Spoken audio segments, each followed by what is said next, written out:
अस्सलाम वालेकुम। उम्मीद करता हूँ आप सब खैरियत से होंगे, ठीक ठाक होंगे। और पिछले दोनों पार्ट्स आपने अभी तक वॉच किए होंगे और पिछले दोनों पार्ट्स में उम्मीद करता हूँ कोई इशू ना आया हो। और अगर कोई इशू आया तो आप कमेंट में ज़रूर मेंशन कीजिएगा। तो आप मूव करते हैं अपने नेक्स्ट पार्ट की तरफ, जो कि पार्ट नंबर 3। और इसके अंदर 1.1 का पार्ट नंबर 3 के अंदर क्वेश्चन 9 से हम स्टार्ट करने जा रहे हैं। इस क्वेश्चन में क्या बोला हुआ है, simple solve the following complex numbers. कुछ भी नहीं करना, सिंपल कॉम्प्लेक्स नंबर दिए हुए। कॉम्प्लेक्स नंबर पहले बता चुका हूँ कि किस तरह की होते थे। ये कोऑर्डिनेट पेयर की फॉर्म में दिया हुआ है। हम इसको कॉम्प्लेक्स नंबर की फॉर्म किसे कहते थे, ये वाली फॉर्म कहते हैं जिसमें हमारे पास आयोटा आता था। तो सिंपल सी बात है, हम क्या करेंगे, हमने इस इक्वेशन में इसको क्यों बोल रहा हूँ, क्योंकि यहाँ पे इक्वल्स टू आ रहा है। तो हमने इस इक्वेशन को उठा के यहाँ पे कॉपी कर लिया सोल्यूशन में, ठीक है। उसके बाद यहाँ पे देखेंगे कि जो एक्स वाई की कोऑर्डिनेट पेयर है उसको ऐसे छोड़ देंगे। जो हमारे पास 2, 3 है, जो हमारे पास दूसरा कोऑर्डिनेट पेयर है नंबर वाला, वो वहाँ जाके डिवाइड हो जाएगा, क्योंकि यहाँ पे मल्टीप्लाई हो रहा है, वहाँ जाके यहाँ मल्टीप्लाई हो रहा है, वहाँ जाके डिवाइड हो जाएगा। अच्छा, तो उसके बाद क्या होगा, ऊपर हमारे पास एक कोऑर्डिनेट पेयर है जो कि -4, 7, और नीचे हमारे पास ये आ चुका है 2, 3। इसको हम कन्वर्ट कर लेंगे कॉम्प्लेक्स की फॉर्म में। कॉम्प्लेक्स की फॉर्म का मतलब है कि पहला पार्ट हमारे पास रियल पार्ट होता है तो हमने उसको ऐसे ही लिख दिया। दूसरे पार्ट के साथ कोई साइन नहीं लगा हुआ तो उसमें प्लस का साइन होगा, और आयोटा हम लगा देते हैं क्योंकि हमें कॉम्प्लेक्स में कन्वर्ट करना है। कॉम्प्लेक्स इसी तरह लिखते हैं, आप लोग पहले भी सीख चुके हैं। अगर किसी को समझ नहीं आता तो पीछे वाली वीडियो में जाके देख सकते हैं। उसके बाद हमारे पास दूसरा कोऑर्डिनेट पेयर है, वो भी हमने इसी तरह कन्वर्ट कर लिया कॉम्प्लेक्स के अंदर।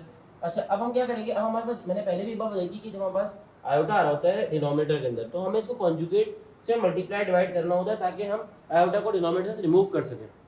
तो हम बिल्कुल ऐसे ही करने लगेंगे।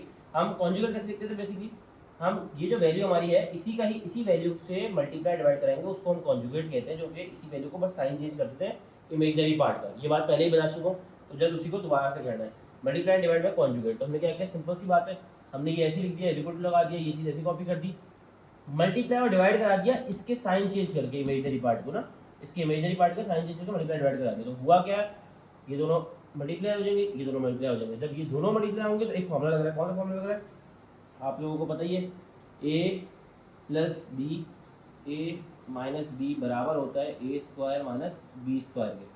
तो जो नीचे देखो आप, ए बी सेम वैल्यू है, साइन चेंज है, ये फॉर्मूला ये हमारा लग रहा है। सिंपल सी बात है, ए का स्क्वायर हो गया और ये बी का स्क्वायर हो गया। ऊपर वाली दोनों ब्रैकेट मैंने अभी मल्टीप्लाई नहीं किए, करूंगा, मैंने अभी दोनों ब्रैकेट ऐसे लिख दिए मल्टीप्लाई की फॉर्म में। अब क्या करूंगा, आप सिंपल मल्टीप्लिकेशन करूंगा। सिंपल सी बात है, -4 2 जा कितना होगा, 4 2 जा 8, माइनस प्लस माइनस, और हमारे पास माइनस माइनस प्लस हो गया, ठीक है। 4 3 12 हो गया, 12 आयोटा आ गया क्योंकि यहाँ पे आयोटा लिखा हुआ था। उसके बाद हमारे पास नेक्स्ट क्या था, 7 आयोटा। 7 आयोटा को जब 2 से मल्टीप्लाई किया तो plus minus sorry plus plus plus आ गया, 7 2 जा 14 आयोटा आ गया। देन क्या है, प्लस माइनस माइनस आ गया, 7 3 जा 21, और आयोटा आयोटा आयोटा स्क्वायर आ गया। अब आयोटा स्क्वायर तो ऑलरेडी बता चुका हूँ किसके बराबर होता है भाई, -1 के बराबर होता है। सिंपल सी बात है। उसके बाद क्या हो रहा है, सिंपल सोल्यूशन कर देंगे। ऊपर कैसे सॉल्व हो सकता है, अब ये -8 के सॉल्व होगा, नहीं हो सकता, छोड़ दिया। 12 आयोटा के सॉल्व होगा, हाँ बिल्कुल हो सकता है 14 आयोटा के साथ। तो सिंपल सी बात है, प्लस प्लस प्लस 12 और 14 कितना हुआ हमारे पास, 26 आयोटा। तो हमने -8 प्लस 26 आयोटा, आयोटा स्क्वायर की जगह -1 पुट कर दिया। उसके बाद हमारे पास सिंपल सी बात है, क्या हो रहा है, इसको मल्टीप्लाई करा सकते हैं दोनों वैल्यूज को। तो हम यही करेंगे, माइनस माइनस प्लस हो जाएगा यहाँ पे, और 21 1 21 आ गया। नीचे वाली वैल्यू को भी सॉल्व करा दिया हमने, साथ साथ 2 का स्क्वायर कर लिया, 4 आ गया। 3 का स्क्वायर करेंगे, और साथ ही ये स्क्वायर इसके ऊपर आयोटा के ऊपर भी था, तो 3 का स्क्वायर 9 हो गया, आयोटा का स्क्वायर हो गया। देन उसके बाद क्या हो रहा है हमारे पास, 4 माइनस 9 आयोटा हो चुका था। अब आयोटा स्क्वायर तो हमें पता है किसका होता है, माइनस हमने पुट कर दिया। मल्टीप्लाई हो जाएंगे दोनों वैल्यूज, तो माइनस माइनस प्लस हो जाएगा, 9 1 9 हो जाएगा। तो हमारे पास क्या हो जाएगा यहाँ पे, ये -8 प्लस 26 आयोटा प्लस 21। अब -8 और 21 सॉल्व हो सकता है क्योंकि सेम चीज़ है, बिल्कुल सॉल्व हो सकता है। और नीचे जो दोनों हमारे पास क्या है, 4 और प्लस 9, तो दोनों चीज़ें सॉल्व हो सकती है। तो ऊपर जब सॉल्व करा तो 13 प्लस 26 आयोटा बचा, नीचे जो है वो 13 बचा, सिंपल। अब देख सकते हैं आप लोग, जब कॉन्जुगेट ले लिया उसके बाद हमारे पास नीचे आयोटा नहीं बच रहा, तो यही वजह थी, हमने कॉन्जुगेट लिया था। अब सिंपल सी बात, एक स्टेप हम और पढ़ लेते हैं, वो क्या है, इसको हम स्प्लिट करेंगे बीच में से। स्प्लिट कैसे करते हैं, जो नीचे वाली वैल्यू है वो इस वाली, ये दो वैल्यूज के साथ अलग अलग करके लिख देंगे। 13/13 हो गया, 26/13 हो गया, 13 मतलब 13, 30 मतलब 13 कट गया, 30 मतलब 13, 13 2 जा 26 कट गया। तो हमारे पास क्या बचा, x, y = 1 + 2 आयोटा। अब ये तो कॉम्प्लेक्स फॉर्म में आंसर है, बट हमें याद होना चाहिए कि हमारे पास जो सवाल था वो कोऑर्डिनेट पेयर की फॉर्म में था। तो हमने सिंपल सा काम किया, क्या कि इसको वापस से कोऑर्डिनेट पेयर में कन्वर्ट कर देंगे। जैसे कि हमने यहाँ पे भी किया था कि हमने इसको जब कोऑर्डिनेट पेयर से कॉम्प्लेक्स थे, हमने बोला भाई ये पहला पार्ट रियल पार्ट है, दूसरा पार्ट इमेजिनरी पार्ट है, इसलिए आयोटा लग गया साथ में। तो इसको रिवर्ट करने में मुश्किल होनी नहीं चाहिए। ये पहले पार्ट को हमने पहली चीज बना ली, कॉमा लिख लिया, और अगर यहाँ माइनस होता तो -2 लगाते हैं, बट प्लस है तो हम ऐसे छोड़ देंगे और 2 लगा लेंगे और आयोटा रिमूव कर देंगे। ये आ गया कोऑर्डिनेट पेयर की फॉर्म में। उसके बाद हमने क्या किया, सिंपल सी बात है, इनकी वैल्यूज अलग कंपेयर करा के लिख दी। पहली वैल्यू एक्स की हो गई, और दूसरी वैल्यू जो हमारे पास वो वाई की होगी। तो हमने लिख दिया x = 1 and y is 2, that's it. तो अब हम मूव करते हैं अपने नेक्स्ट क्वेश्चन की तरफ, जो कि क्वेश्चन नंबर 10। क्वेश्चन नंबर 10 में क्या बताया, represent the following complex numbers on complex pair. हमारे पास कुछ कोऑर्डिनेट पेयर्स दिए हुए हैं, यहाँ पे हमारे पास ऑलमोस्ट 6 कोऑर्डिनेट पेयर दिए हुए हैं और इनको हमें ग्राफ के ऊपर रिप्रेजेंट करके दिखाना है। कैसे? आपको पता है ग्राफ का ये जो एक्सिस होता है वो एक्सिस होता है, ठीक है। एक बात याद रखनी है कि ये साइड जो होती है पॉजिटिव की होती है, ये साइड नेगेटिव की, तो नेगेटिव एक्स आ गया। ये हमारा वाई एक्सिस होता है, ये साइड पॉजिटिव वाई एक्सिस हो गई, ये साइड हमारे पास नेगेटिव एक्सिस हो गई, ठीक है। अच्छा, अब कुछ भी नहीं है, बहुत बेसिक सी बात है। ग्राफ आप ग्राफ बुक पर बनाना चाहो वहाँ भी बना सकते हो, कोई ऐसा नहीं, ताकि आपको लर्निंग के लिए, सीखने के लिए बता रहा हूँ। ये जो वैल्यू हमारे पास पहली वैल्यू होती है हमेशा एक्स की वैल्यू होती है और दूसरी वैल्यू होती है हमारे पास वाई की होती है। सिंपल सी बात है, आपको देखो 2, -3, 2, -3, तो एक्स की पट्टी ये वाली है और वाई की पट्टी ये वाली है। तो अब बताओ 2 कहाँ पर है, ये रहा 2, और -3 वाई के अंदर कहाँ होगा, ऑब्वियसली नीचे होगा। तो मैं नीचे आया और ये रहा मेरा -3, तो 2, -3 मेरा कोई यहाँ पॉइंट बन रहा होगा, इधर ये पोजीशन में जाके यहाँ पे यहाँ मिल रहा होगा, तो मैंने यहाँ पे लिख दिया पेयर, ठीक है। इसी तरह मैंने ढूंढा अब 3, 4, 3 एक्स में लिखना है, एक्स का 3 का ये रहा और वाई का 4 ये रहा। सिर्फ मैं आपको यहाँ पढ़ना सिखा रहा हूँ कि किस तरह से आप अपने कोऑर्डिनेट पेयर से ग्राफ में ड्रॉ कर सकते हो। मैं सिर्फ देता हूँ, देखो यहाँ जाके पॉइंट मिल रहा है, यहाँ जाके पॉइंट मिल रहा है, इस तरीके से। इसी तरह बाकी पॉइंट भी मेंशन है यहाँ पे, तो इतना कोई मुश्किल नहीं है। -5, 7 ये रहा हमारे पास, ठीक है। कहाँ से आया होगा, यहाँ से आया होगा, डेफिनेटली बात है यहाँ से। और 5 किस में बोला था उन्होंने, -5 बोला था, तो -5 कहाँ पे आ गया, यहाँ पे आ गया, ठीक है। थोड़ा सा ये आगे पीछे हो गए पॉइंट, लेकिन कोई मसला नहीं, यहाँ बनना चाहिए था पॉइंट, यहाँ बनता पॉइंट, ठीक है। -5, 7।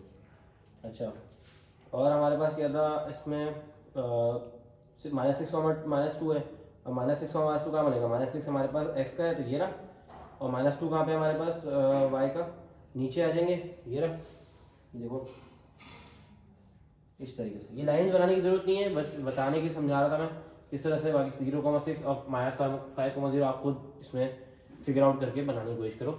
अब मूव करते हैं क्वेश्चन नंबर 11 की तरफ, जो कि हमारे पास final length of the vector representing the complex numbers. तो बहुत ही आसान है, कोई मसला नहीं है, लेंथ मालूम करनी है वेक्टर की। इसका मतलब आपको वेक्टर का मॉड निकालना है बेसिकली। मॉड कैसे निकालते हैं हमें आता है, बहुत ईजी है।